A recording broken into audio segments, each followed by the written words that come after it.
Okay, so seeds and nuts don't just prevent heart disease, they cause you to lose weight because these properties, they're rich in fiber.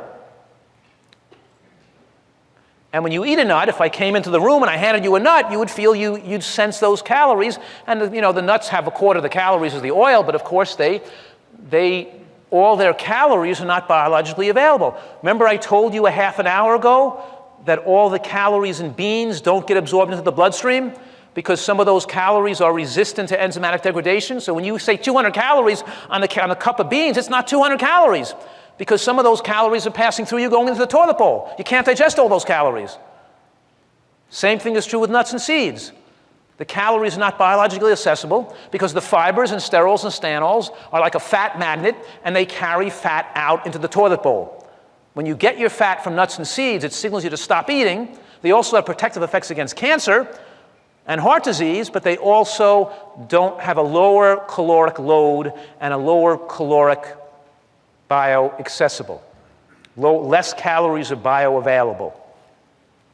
See, it says calories are poorly absorbed or poorly accessible for absorption. You lose about 15 to 20% of the calories. Here's the EPIC Panacea study, which studied more than 370,000 individuals, right, followed for many years, and they found that the more animal products eaten, the more people had higher BMIs and were fatter. Because animal products like oil and like sugars are concentrated calories that can fit a lot of calories in your stomach, but they also drive growth hormones and fat storage hormones. When you eat more vegetables and beans, they have anti-fat storage hormones and they're anti-growth promoting. When you eat more meat and cheeses and oils, they promote more fat storage, and the proteins absorb very rapidly into the bloodstream. The point here is the strongest association was between meat and poultry and weight gained after controlling for calories. Let me repeat that again. It means after controlling for calories. That means if you ate 100, 200 calories from meat or chicken, it's not that you gained weight because you had 200 too many calories. It's more calorically going to cause more fat and more growth in your body compared to 200 calories of another food. If you ate 200 calories of corn on the cob and peas, or if you eat 200 calories of corn and watermelon, you can overeat by 200 calories and have not the same fat on your body as of 200 calories of chicken or poultry. Much more fat is stored in the body. It's equivalent of eating 300 calories when you eat 200 calories of chicken or meat. It's 1.5 times the caloric load just because of the fat storage effects. But the meat industry objected. A matter of fact, they objected in a study. They came out and commented in the American Journal of Clinical Nutrition. They said, meat intake's influence on body fatness cannot be assessed without measurement of body fat. In other words, the meat industry scientists claim that this study showed that people were bigger, yes, but the biggerness could have been more muscle. Maybe they ate more meat and they were just bigger people because they had more muscle. They weren't more fat. They were just bigger because they ate more meat and more protein. They got bigger. So the scientists went back and pulled at the data, and they showed them, and they published the response in the subsequent investigations, and they showed that, no, that's not true, that the cross-sectional study, they did a study of fat storage in the body, and they found that meat and chicken consumption, that's low-fat white meat chicken and meat with the trimmed meats and the egg whites, that they still were related to increased body fat, not increased muscular fat, not increased muscle. That the high BMI was caused by increased fat, not by increased muscle. The more you eat animal protein, the more animal fat you put on you. Did you follow that? The body makes more fat on you, which is animal fat. And your animal fat is saturated. Your animal fat raises your cholesterol. So we're talking here about fast foods versus slow foods, right? The foods that go into the bloodstream rapidly send up dopamine signals in the brain. The foods that enter the bloodstream slowly don't make you want to be a food addict. You would prefer to eat till you're comfortable and not overeat.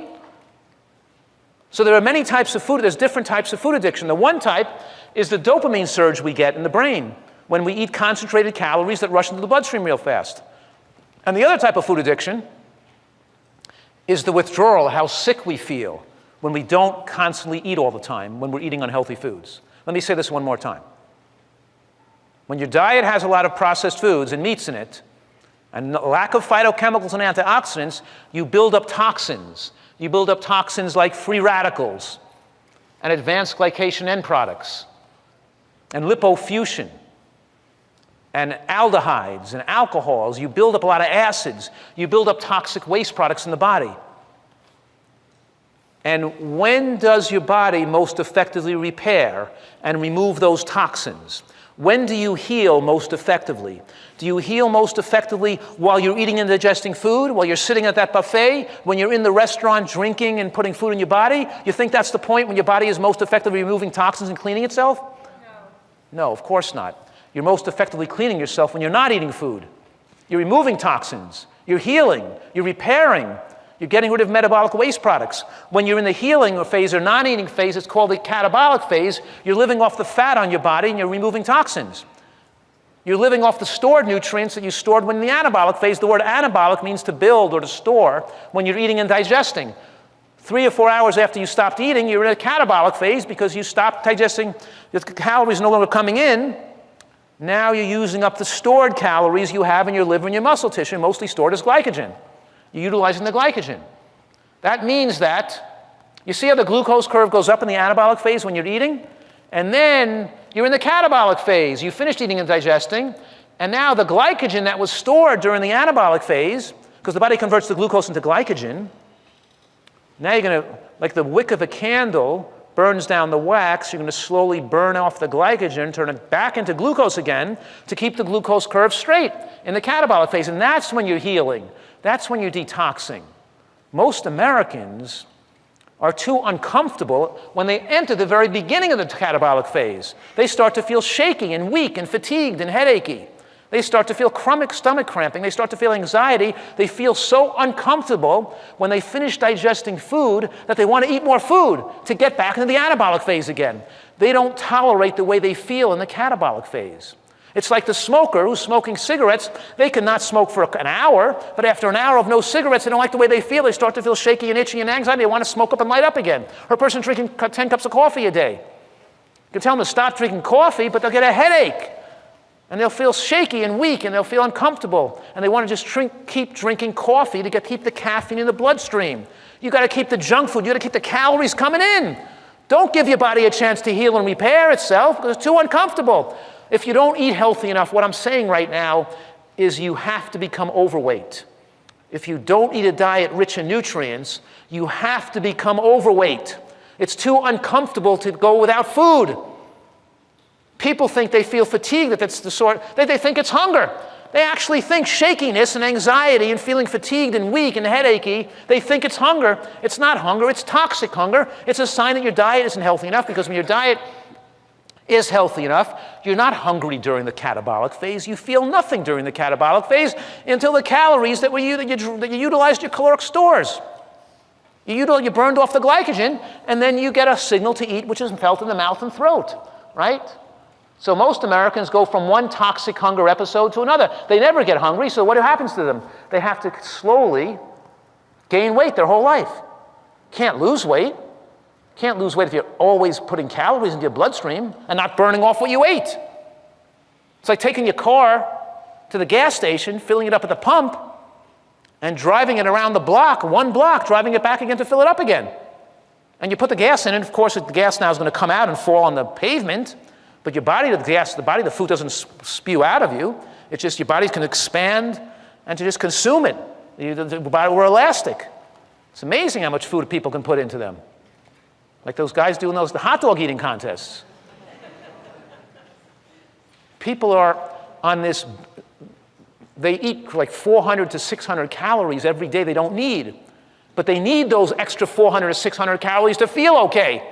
Because without them, they're going to feel too shaky because their diet isn't nutritious enough. So I'm saying that if you feel headache and weakness and stomach cramping and fatigue and growling and irritable and moody and spasm, and you eat food makes you feel better, that means you're not eating healthy enough. It's not hypoglycemia. Hypoglycemia is a sign that when your glucose level drops, you're detoxing and you're feeling it.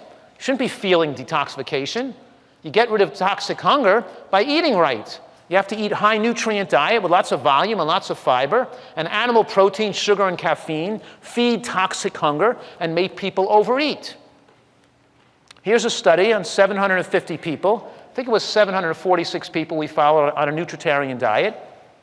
And we found that after 6 months of following a Nutritarian diet, more than 90% no longer felt shaky and stomach cramping and headache, that a changed perception of hunger. Now they felt hunger in their mouth and throat, in the plate right here in their neck. They lost their addictive drive to overeat. They didn't have to eat excess calories just to feel okay. And that's why people on Nutritarian diets lose lots of weight and don't gain the weight back again, because diets fail, because people try to cut back on calories without focusing on nutritional quality. You can't be comfortable going on a diet. You can't live with feeling uncomfortable forever.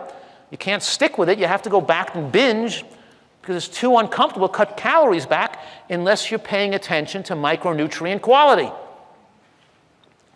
Unless you're achieving micronutrient adequacy and you're allowing your body to get clean and to remove all the toxins, then you just don't desire to overeat food anymore. You don't want to eat so much food. You're uncomfortable if you overeat. You move from a person that's uncomfortable if you don't overeat, and if you eat healthy enough, you become a person that becomes too uncomfortable when they try to overeat. Did you follow that? There's nothing wrong with you, with your body. Matter of fact, people that are overweight there's not something wrong with an overweight or diabetic person. They're healthy. They're not eating the right diet designed for their species, but they're healthy. Throughout human history, we've selected out for people with a slower metabolic rate who can survive on less food, because people died because they couldn't find enough food. And they had famines and earthquakes and and cold weather and whatever it was, they couldn't find enough food. But people who could survive with very little food, but we thrust those people into today's excess food environment, and these people become overweight. These are the people with slow metabolic rates that could live to be 110 years old if we put them back in a healthy environment without food excess. There's nothing wrong with that person. They're just not well adapted for modern food technology.